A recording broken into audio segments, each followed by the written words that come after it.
eu vou contar um pouco da estratégia. Eu cheguei aqui, tinha um efetivo, temos 20 e tal jogadores.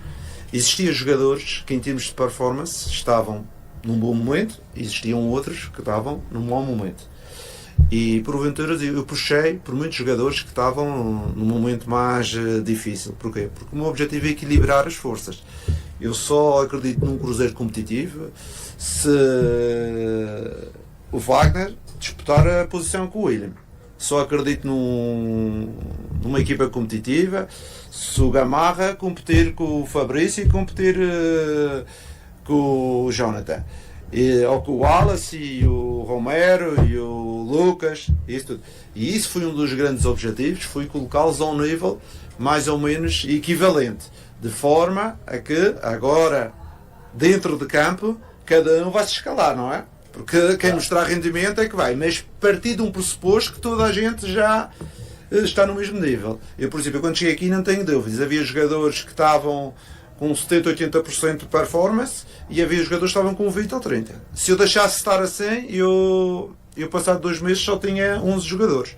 E agora neste momento temos este grupo de 22, 23 jogadores que acredito que seja o Kaique, seja o Marlon, seja o Villalba, seja o Wagner, eles vão competir.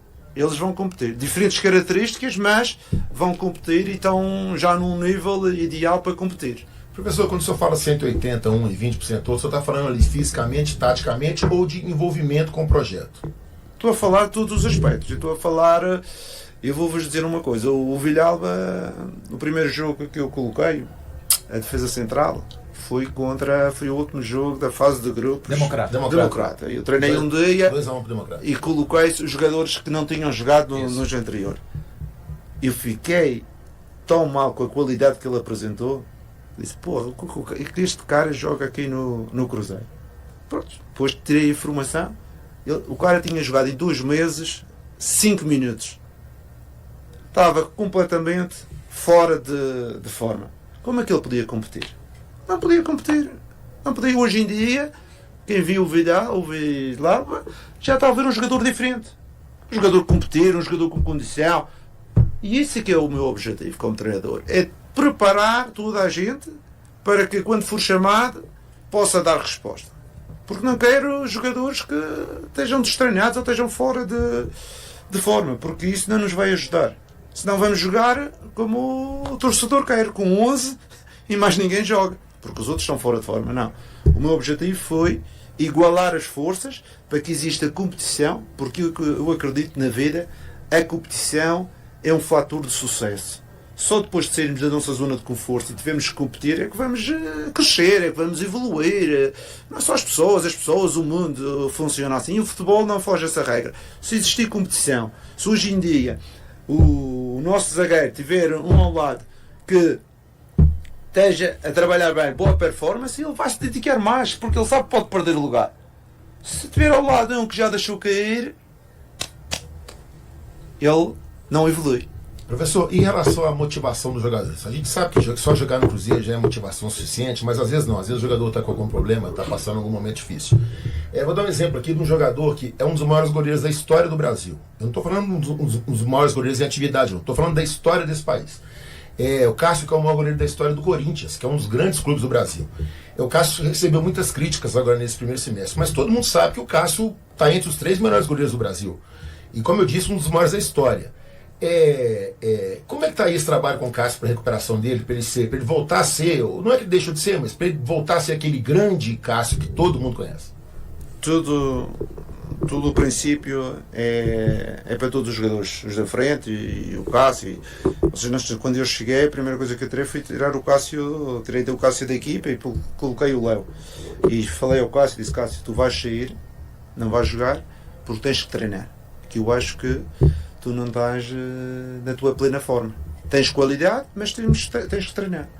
E o Cássio ficou de fora, treinou 10 dias para o primeiro jogo contra o América. Ele já teve melhor um pouco. Sim. E ele agora teve mais tempo e ainda está melhor. Ok? Tudo isto é dentro daquilo que eu vos disse anteriormente. Temos que colocar os jogadores. Não podemos colocar os jogadores quando eles não estão bem. Temos que colocar eles bem. Para isso temos que os preparar. E é esse o nosso trabalho com o Cássio e com todos os outros jogadores. Em termos psicológicos, também temos que ter atenção. Tivemos o Fabrício Bruno fora de um jogo de treino. Estava com problemas com a sua criança que estava doente. Não vale a pena estar a ver um jogador que está focado neste momento com a vida de um filho. Não vale a pena. Temos o Matheus Henrique que não foi a 2 jogos de treino. Ele neste momento ele está extremamente focado porque é um nascimento que ele, um filho que ele queria ter muito, é o primeiro filho, não é difícil, não é fácil focalizá-lo para o outro lado. Eu quero que ele resolva aquela situação, que aconteça o nascimento, tudo bem, para ele seguir pegar nessas sinergias e ajudar mais a equipa. E por isso é que temos um efetivo e temos que ter esta gestão de todos os jogadores. Mas porventura, às vezes por fora, a gente só olha na parte técnica e no jogador não olha na parte psicológica. E a parte psicológica hoje em dia no futebol é muito importante e temos que acompanhar. Sim. O senhor considera que esse é um dos trabalhos mais difíceis para um técnico? O senhor está falando do Villalba, jogou pouco. Eu não sei se é o caso, mas o William, ele foi um dos jogadores que mais atuou em 2024. De 65 jogos, ele fez 60 partidas e dessas 60 partidas como titular, 48 ele jogou 90 minutos. É de conseguir não deixar um com tão poucos jogos, de não sobrecarregar outro. Isso acaba afetando o principal, que é o funcionamento da equipe durante uma temporada? Com certeza que tem que existir uma gestão. Por exemplo, estamos a falar de um jogador entre 23 e 30 anos. Este jogador pode jogar mais do que um jogador de 32 anos ou 33. Um jogador que vem de uma lesão vai jogar menos do que um jogador que não teve lesões. Tudo isto é uma gestão, mas com certeza que não é fácil no futebol moderno, na exigência do futebol que existe, temos jogadores que jogam 90 minutos durante 60 a 70 jogos durante o ano. Temos que ter essa visualização. Se cada jogador de alto nível fizer 40, 50 jogos, já é um grande número ao longo da época. Mas por isso temos que ter um efetivo competitivo. E só vamos ter um efetivo competitivo se nós trabalharmos todos da mesma forma e demos possibilidades a que toda a gente esteja motivada para o objetivo, para o projeto e para dar quando entrar dentro de campo. Não podemos deixar da mão. Eu não acredito o treinador que gera a equipa tem só 11 e depois quando houver uma lesão vai chamar um que está de fora. Não, quando chega lá o cara diz: pô, você nunca precisou de mim, agora precisa de mim, vai lá você e joga você. É fácil, o futebol não é isto. Os gestores do futebol têm que perceber que estão 20 ali, uns vão jogar mais do que outros, mas toda a gente vai ter a sua oportunidade e depois vão jogar mais se dentro de campo mostrarem que merecem jogar mais. Falar para o torcedor do Cruzeiro que já vai estar em ótimo número nesse sábado, apoiando o Cruzeiro no Mineirão. Daqui para frente, dentro de campo, o que ele pode sempre esperar das suas equipes, né? É realmente essa questão do merecimento. O Mr. Jardim é alguém que, independente da rodagem que o jogador tenha, o dia a dia vai ter que fazer merecer as oportunidades de campo. Muito obrigado. As oportunidades de campo não são somente no dia a dia, mas principalmente para a performance que eles vão tendo durante os jogos, não é? Acho que nos treinos eu posso dizer toda a gente merece a sua oportunidade, porque sinceramente nesta fase e neste período não tenho queixas de ninguém, toda a gente tem trabalhado arduamente para conseguir ser mais competente, para conseguir estar em melhor forma para representar o Cruzeiro. Depois temos a parte do jogo, não é? A parte do jogo, a parte da performance no jogo. E com certeza que vamos escalar 11 no jogo, vamos durante o jogo independentemente, e espero bem que as coisas corram bem, termos jogadores para sustentar a equipa dentro de campo, mais defensiva, mais ofensiva, mais equilíbrio. Temos mais 5 e 2 dias depois estamos na Argentina com 3 ou 4 trocas, mas também outra vez fortes e competitivos para conseguir o objetivo. Por isso eu acredito nas competências, acredito num grupo forte e um grupo que tenha soluções. porque um grupo com soluções, eu já vos disse, é como um trabalho, sairmos da nossa zona de conforto e termos que trabalhar para manter o nosso posto é fundamental para o sucesso. E as grandes equipas têm competição e é isso que estamos a desenvolver também dentro deste elenco do Cruzeiro. Para finalizar, Leonardo, queria que você, por favor, deixasse um recado para a torcida do Cruzeiro aí, o que a torcida do Cruzeiro pode esperar do seu trabalho e do time esse ano. Bom, em relação ao meu trabalho, vocês sabem que eu vim para o Brasil por dois motivos. Um, que eu não queria acabar a minha carreira de treinador sem trabalhar no Brasil, porque o Brasil era uma paixão antiga por o número de brasileiros que eu já trabalhei, com jogadores e mesmo staff. O Cruzeiro apareceu no timing que foi o timing correto, porque eu queria sair do mercado árabe, onde também já tinha estado lá há 3 anos e queria fazer esta experiência no Brasil. Tive a felicidade deste convite, acredito no projeto.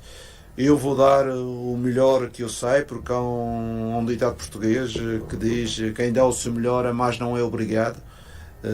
E eu vou dar o meu melhor.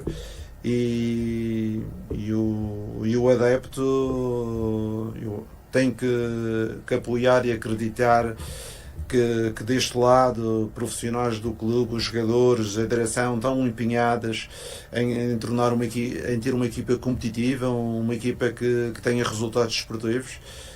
Mas também sei que dentro do terreno às vezes as coisas são difíceis e é o torcedor que pode ser o 12º jogador, é o torcedor que pode dar uma envolvência ao jogo que às vezes muda o rumo dos acontecimentos. Eu acredito que a torcida é muito forte, que vai nos apoiar nos bons momentos, nos momentos menos bons, vai nos apoiar, porque acho que tudo vem, o sucesso vem depois do trabalho e depois do projeto. E se trabalharmos bem, se tivermos as coisas bem organizadas dentro do clube, se tivermos as melhores decisões, o sucesso virá. Aquela história, né? Sucesso só vem antes de trabalho no dicionário, né? Com certeza. O proprietário do Cruzeiro descreve o trabalho de Jardim e elogia sua atitude no cotidiano. Estou impressionado. Pedro Lourenço destaca a dedicação do técnico com a base e com os jogadores que estão emprestados. Lourenço fez diversos elogios a Leonardo Jardim, que assumiu o comando do Cruzeiro há menos de 2 meses. O proprietário da SAF do clube elogiou a conduta do treinador no dia a dia, mencionando os métodos que ele utiliza em relação aos jogadores emprestados e aos da base.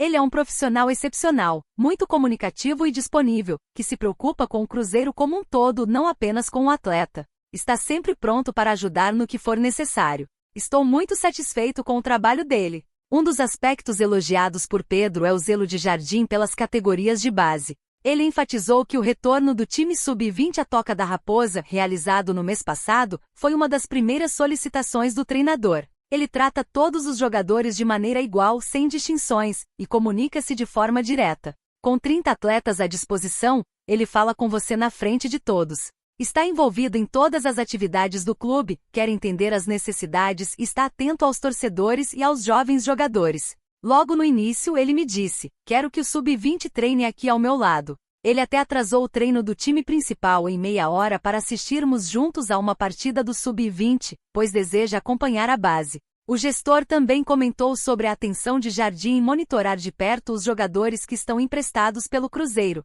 De acordo com Lourenço, o treinador recebe relatórios semanais sobre esses atletas, com uma pessoa designada para manter contato com os clubes onde eles estão. Desde que chegou, pediu os nomes dos jogadores, os técnicos e os clubes onde estão, passando essas informações a um integrante de sua equipe. Toda segunda-feira, esse profissional deve contatar os clubes, conversar com os técnicos sobre o desempenho dos jogadores e entender por que não estão jogando. Na terça-feira, ele recebe essas informações e analisa cada atleta. Está muito focado nas despesas do clube com os jogadores. Estou torcendo muito para que ele tenha sucesso. Jardim foi contratado pelo Cruzeiro com um vínculo até o final de 2026, assumindo o lugar de Fernando Diniz, que foi demitido nas primeiras rodadas do Campeonato Mineiro. Até agora ele teve 3 jogos oficiais no comando, sem conquistar vitórias. O time não participa de competições oficiais desde a eliminação para o América, na semifinal do Mineiro, em 22 de fevereiro. E aí, galera? O que acharam? Deixem nos comentários. Não se esqueçam de deixar o like e de se inscreverem no canal e acionar o sininho para receber as notificações. Até mais, Nação Celeste! Vamos pra frente!